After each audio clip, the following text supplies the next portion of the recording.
Thank you very much.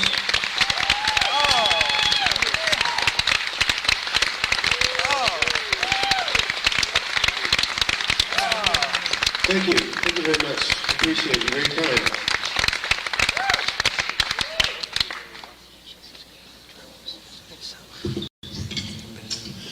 I'm going to noodle for you a little bit here. Because it's going to take me about an hour to warm up, so.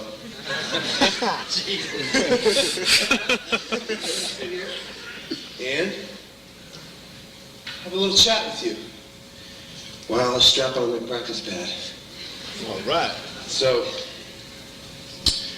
if there's anything you want to talk about, if there's anything you want to ask me or tell me about the drums or life or anything like that, just feel free to start talking.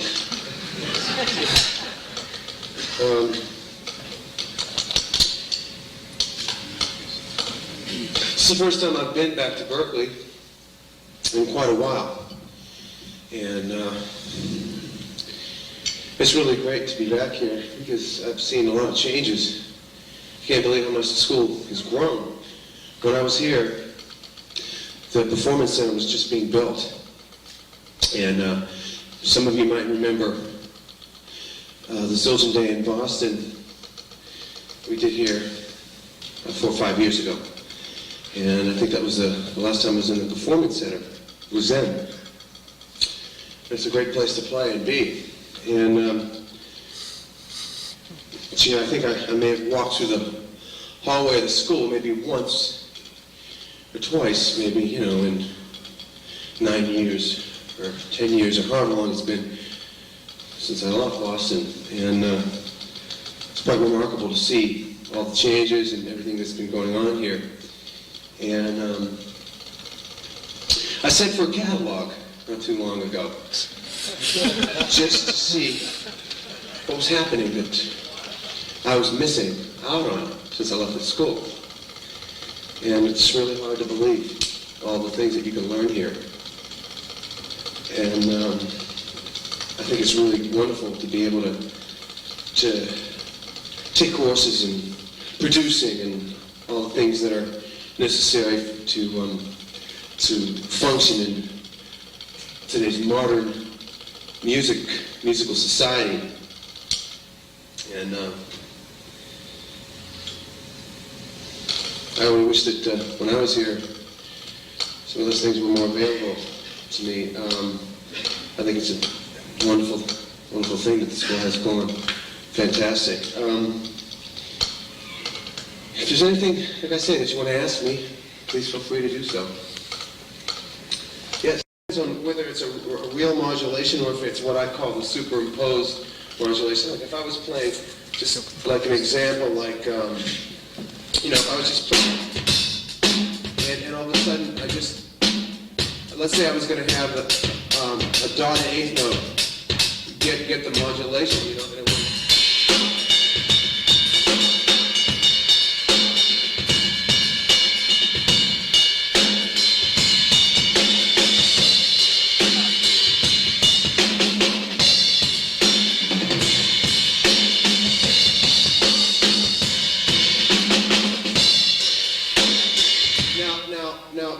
Because I kept my hi-hat going, I never really left, so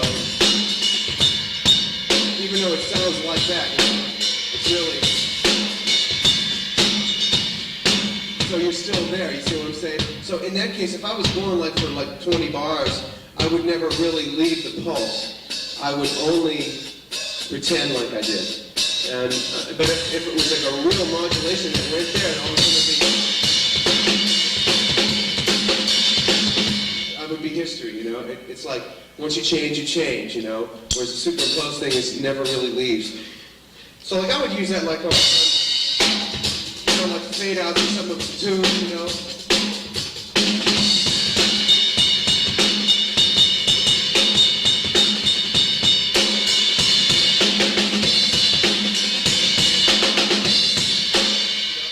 And then I would be playing like that,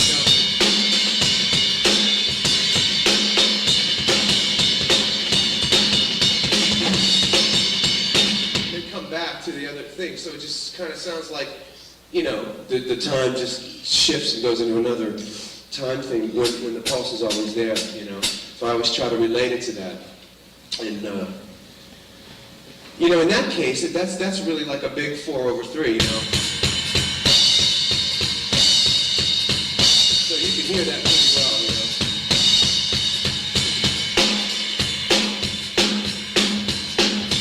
You know, that's a, you could kind of hear where it resolves into 3 beats. But, you know, so it just depends. You know. Yes.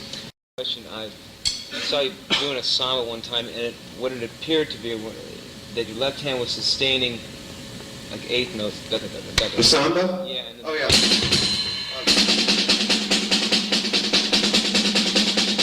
Well, I didn't do it, you know.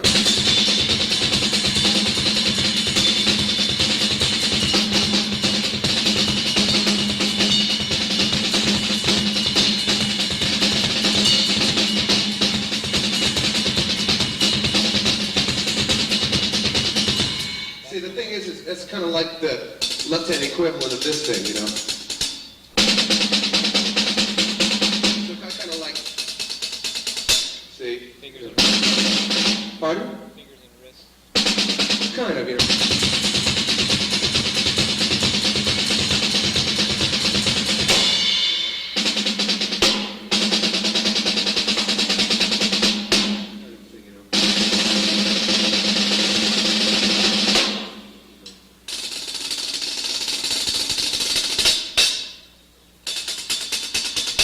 But a lot of times I don't play all 4 beats, you know, if I'm playing. It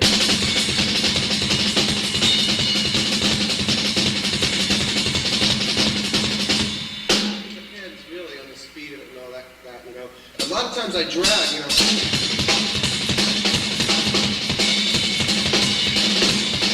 Just to fill the beat out, you know. Drag the left hand. Just to fill the beat out, you know.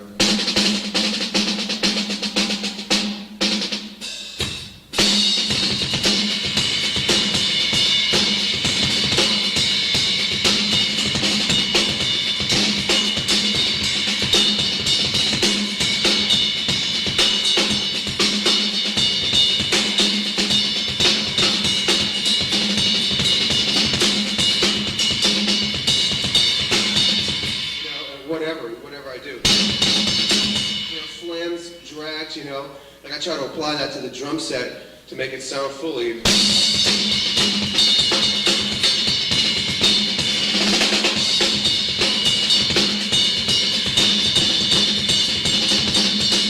and it's like spreading my hands out this way instead of doing it all in the snare drum or something, you know, and like all those things, you know, like switching the hi-hat, all that stuff makes it sound fatter, you know. Dragging your left hand, creating, like, filling up the whole beat with some kind of sound is what does it, you know. Yes. Yeah, I recognize you. I met you in Florida or someplace. Tampa, right? You were at some master class I did. Right. I remember. How you doing? Go Pat.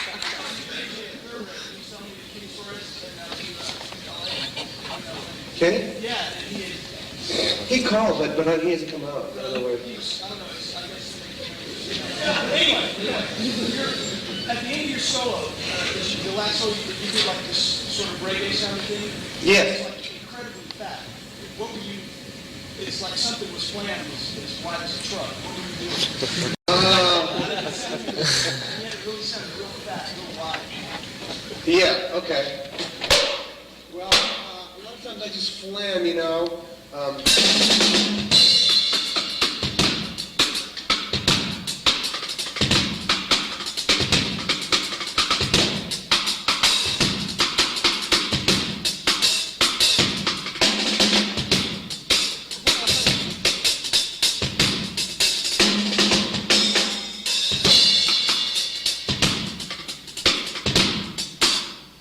So by using like little, you know, those little staggered things, and like a lot of times I flam the hi-hat and the snare, And then that makes the beat seem a little wider. You know? And I think creative use of flams like that can help you just add a little more dimension to your time playing. You know? Yes. My approach in playing by myself or playing on the road with like somebody like Lee, well, it depends on who I'm playing with, and as opposed to playing by myself. Like with Lee, I already know what kind of limitations I'm going to have and how much liberty I can take with the music, you know. But the basic difference between, for me, playing by myself and playing with a band is that when I play by myself, I have nothing to react to. So the possibilities are that either I'm going to feel extremely creative and just play whatever I want, and that at the moment I sit down behind the drum set, I'm just going to spew all of this creative, you know, juices are going to come out, you know, or else I'm going to sit down and nothing's going to come out, like today, you see. So it's like I sat down behind the drum set and I just kind of looked at him and I said, well, what am I going to do?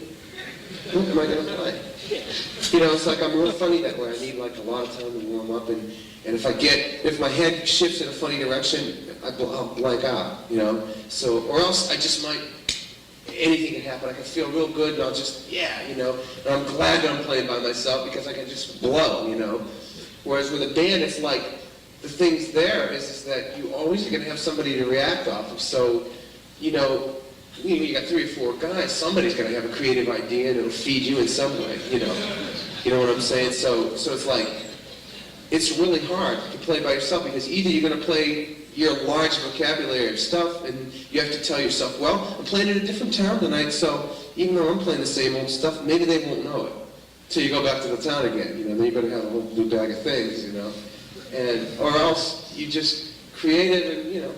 So that's really what it is. And you know, at least, I mean, I feel like I'm fulfilling some kind of musical purpose when I'm playing with people, you know. It's like I'm doing it for a reason other than just to show people what I can or can't do on a drum set, you know, which varies from day to day, you know. I mean, because, I mean, no matter what my acquired capacity on a drum set is, it's like one day I might be knocking myself out, and the other day I feel like shooting myself, you know. So at least with music, I can play music, you know.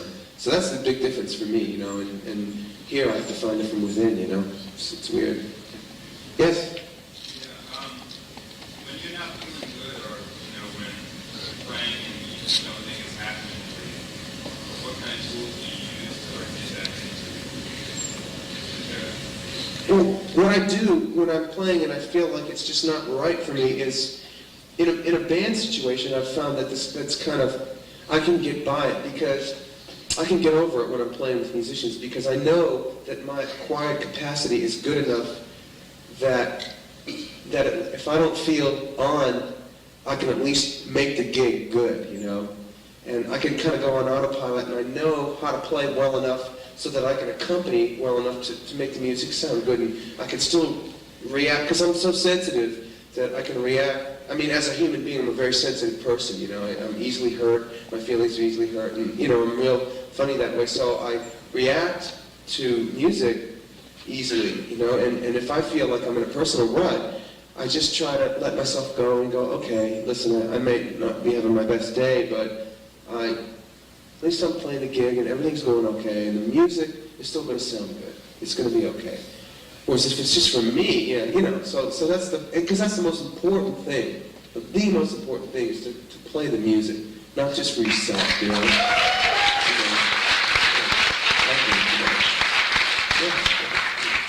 Make the music sound good, because that's what the people want to hear, you know. But for me, like now, all I can do is just do the best that I can do, you know, and just say, okay, this is it, you know.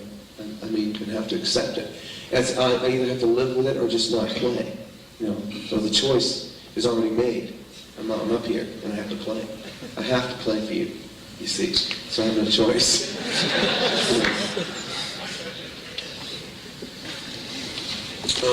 Could you excuse me for one moment while I change my t-shirt? Because I'm just kind of getting over a cold and a sore throat. I'm a little chilly up here, so I'm going to step backstage, and I'll be back in like 10 seconds. I mean, if I just sat here and played, like a soft little groove like that, it really wouldn't make sense.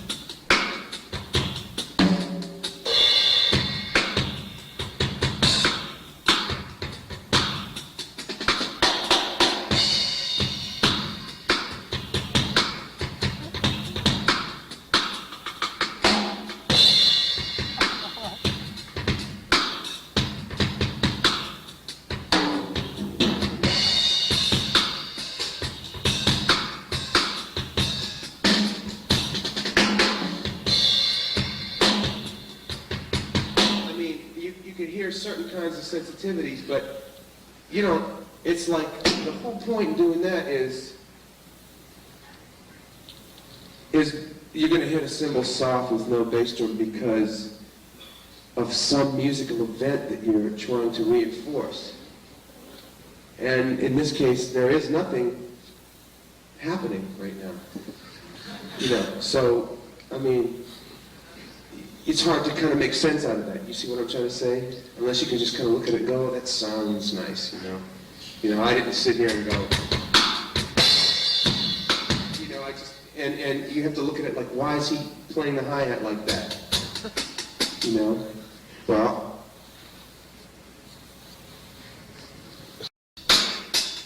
it's less abrasive, so it sounds more like a shaker. You know what I'm saying?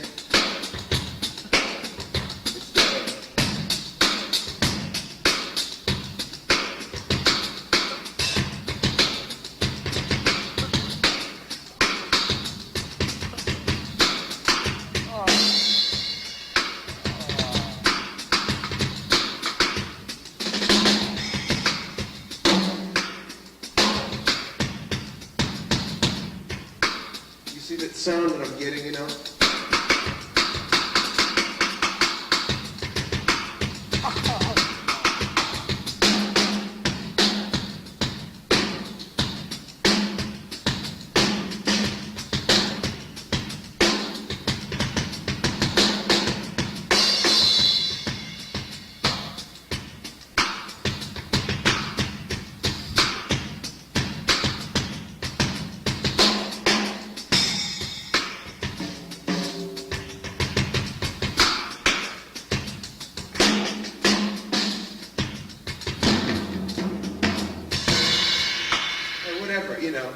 you're going to play, so yeah, it's just a different effect. So whatever you're going to do, thinking is for a musical reason.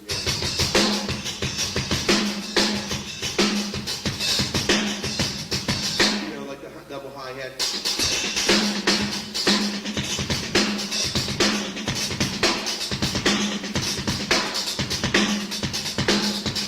Like the panning, the thing,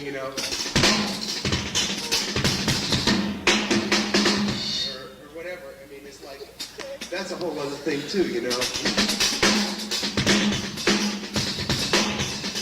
you can have one going like this, and you can play all your stuff on the other one.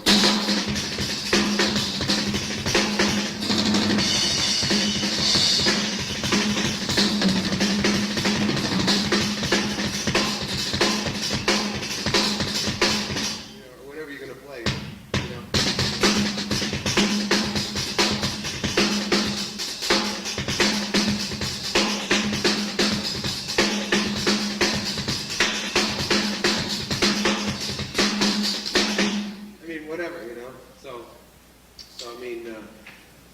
it's the whole thing is for me is the musical effect of it, And same with any like rock and roll group. There may be some things that I can play that are no different than what anyone else would play because of the musical thing of it. Oh, okay, how about I keep a groove like Keep It Greasy going? Okay, what I did was I familiarized myself with playing with what I needed to play when we played the tune. We were playing it on the road live. And when we cut the track in the studio, it was all hand signals. Like on a cue, we went into this 1916 thing, and on another cue, we went into the 21, and on another cue, we did something else, And I I got to be honest with you. I just went for it, you know. That's all I did was, I swear to God, I just went for it, you know. And I figured, well, you know, and you know, I didn't have an audience or nothing. Even though it didn't occur to me at the time that it was going to be documented, and God knows how many people are going to hear it. I just figured we're in the studio. If we make a mistake, we'll stop. You know, no big thing. You know, well, we didn't though. We just kept playing, and. Over here that you and Steve Smith used to practice together. Oh yeah. How did you like practice together and push each other? Well, Smith and I, we used to practice all the time together, and you know, I'd go over to his house, and we'd be out in his shed in the back, and we'd just like playing our ride cycle as fast as we could all night long until somebody fell asleep, and listen to McCoy Tyner records and listen to Tony, and we would just like listen to the records and just get off on what was happening, you know, and just hear the guys playing. If Tony did something, you know, like just one thing that killed us, you know. In 20 bars, we would just like die, and then we'd turn the thing back and listen to it over and over, and do things like that. Or listen to the guys like Billy play, you know all those up-tempo grooves, and just we would go nuts. So we just kind of tore it apart and listened to all our favorite things and played together, and just it was great to have a friend like that I could share things with. And Steve has always been my good drum buddy. And we took lessons from Gary together. I mean, we at the same time. We decided that we wanted to take group lessons.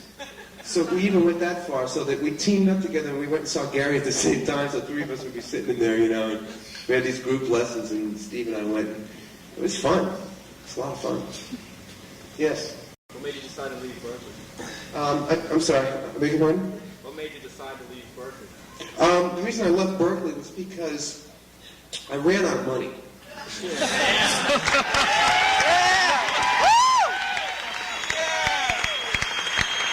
That's the only reason. Simple as that.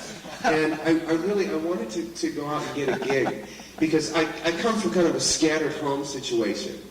And I'm really kind of a nomad in a lot of ways. And so, you know, I didn't have any money, and I couldn't put myself through school. My parents couldn't put me through school, unfortunately. And I changed from instrumental performance to composition in the second semester. And I wanted to keep going just to write, to learn how to write more. That's really what I wanted. Because I was playing, and just being in the environment of the school was, you know, I had all the playing I could ask for because there were so many wonderful musicians around, teachers and players and students. It was just a great atmosphere to be in. So I really wanted to get more writing, and I couldn't, so I had to leave. Yes? Yeah, I went to L.A. after I left school. I went to L.A. and I was just kind of struggling around for 4 months. And then I was playing with Tom Fowler. And Tom Fowler was the bass player, and he used to play with Frank. He played on the Roxy and Elsewhere record, and him and his brothers. And George Duke called him up and told him that Frank was looking for a rhythm section. So he told me that, and I called the office up and pestered him and told them I'd send him a tape, and they didn't want a tape from me. But one day they just called me up and said, okay, well, come down here and Mr. Zappa will listen to you on Wednesday night. So I showed up at this place called Culver City Studios, a huge movie studio. You know, one of those, you know, those huge sound stages they have at studios. I don't know if you've ever been to the tours, but in Hollywood they have a ton of them, you know. And so I went there and I said, oh man, you know, there was like all these drummers, and I just went for it. I shot my shot, you know. This is it. Do or die for me. Sink or swim. Here I go. You know. And Joe's Garage, wait 1 second. Joe's Garage happened as an accident. We went in to cut one single, one tune, and we were in there for a month. In fact, there was a group called Group 87 that I was supposed to go up north and record with at the time. And, you know, Mark Isham and Patrick O'Hearn and those guys. And O'Hearn was calling me up saying, can we, you know, go up and do this record? I said, well, I'm still in here with Frank, you know. We're still in here, you know. So Bozio ended up doing it. And Bozio and O'Hearn were cronies from Frank's days anyway. So it was good that they hooked up, you know. And they were used to playing together. And it worked out really great for them. And it worked out great for me because I, you know, got to do the Joe's Garage thing. Okay, we got about 5 minutes here. When you said that you and Gary studied together, you and Steve studied together with Gary, what kind of stuff did you work on? I go to him now, I can't really imagine having 2 people in there. What kind of stuff did you make you guys do? With Gary? Yeah. Well, you know, what we did was, Gary looked at us and approached us as individuals for what we were, and he knew the kind of stuff we worked on was, it's hard to describe. It's like Gary knew that we understood where he was coming from, so he wasn't afraid to take liberties with us, and he could see our styles of playing, and he could see that Steve and I were assimilating information together, and we were converging this information between us, and we worked on things that, see, the stuff that is in his kind of curriculum or his method now was just being formed then. So we were also springboards for him. So we just kind of tossed information around. I mean, we would just go in and Gary would put on a Tony Williams record and just would listen. And then we'd take it from there, you see, or he'd just have something written down and we'd just take something and just, okay, where are we going to go with this now, you know? Or he would just like, you know, lay stuff on us and, you know, anything could happen, really. So it was a very open-ended kind of give and take situation in our lessons. And it was really, really creative that way. It was very creative. It wasn't cut and dried. It was real creative. I loved it. Yes, unfortunately, Steve and I can't record it in time because our schedules were too busy. So the great thing is that Gary and Jonathan Mover are going to record it, and I think it's going to be in some kind of a sound sheet. I don't know. There's a chance that could happen. So we'll see. But, you know, it should be documented in some way. And I would love to see Gary do it and perform it because I think he needs to be heard more anyway by the public. I'm going to try. I hope this tape works. I haven't done any sound check at all, but I have something here that I'm going to try to just play along with. And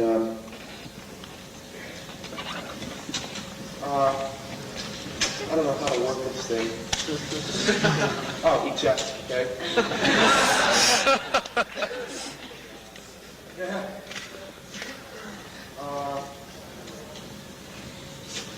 Is this thing on?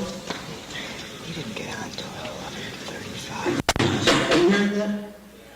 Okay, I don't think I have it in the monitor. So can you give it to me? One little last. And then we're going to have to call it quits. So, hey, thanks for bearing with me. And I want to say one thing real quick before I play, because we really got to get kind of short here. I'm really grateful for all of you for appreciating me for what you saw today, because I really felt insecure when I walked on the stage. And I just finished a series of a clinic tour, 2 weeks in Europe, and I had some good nights and I had some bad nights, you know. But overall, I felt pretty good, you know. I felt like my chops felt good, and today it was really hard for me, you know, because I went to school here, and you know, just to get up here without sufficient warm-up and kind of make mistakes, and having you people appreciate me for what I am, I'm very grateful for that, and I'm really, really appreciate that you can look at that and get something out of it, you know. So I really hope that I could provide some insights to you and some entertainment as well, you know, in some way.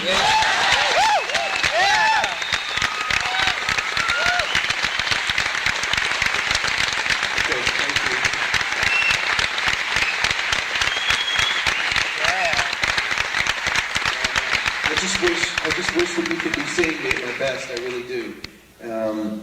I wish you could be seeing me at my best. I'm not trying to make excuses. I really mean that. You are the best.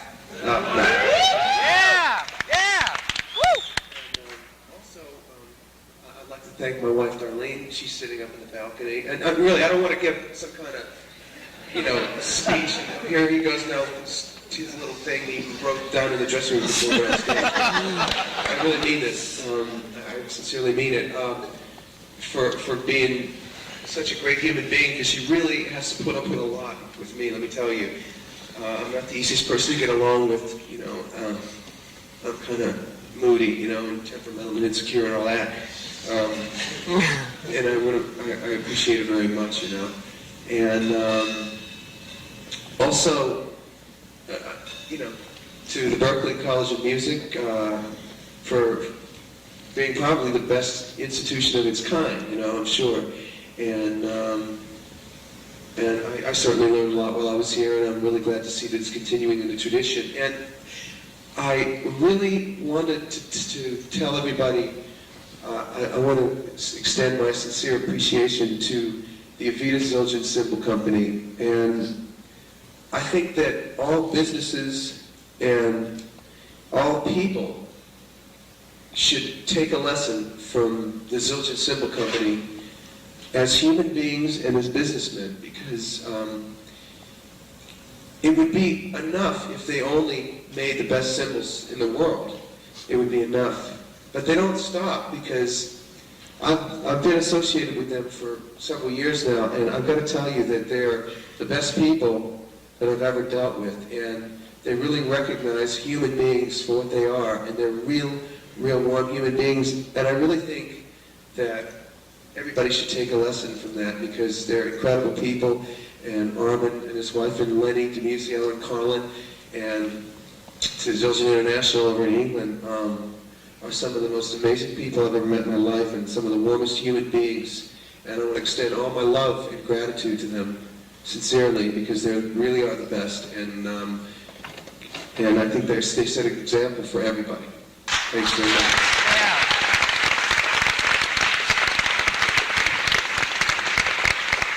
Thank you all very much for your kindness, and I hope this tape works, so I'm going to try to play one little tune for you here.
interview. I don't deserve it. Thanks. Thanks.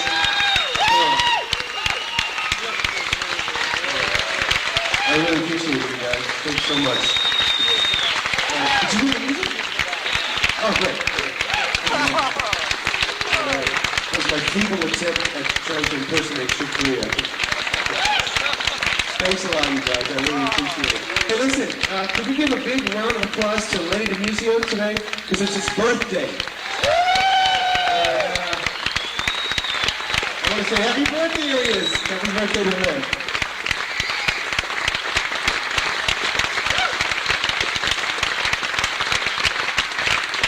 Take care and have a nice day. Thanks so much for attending.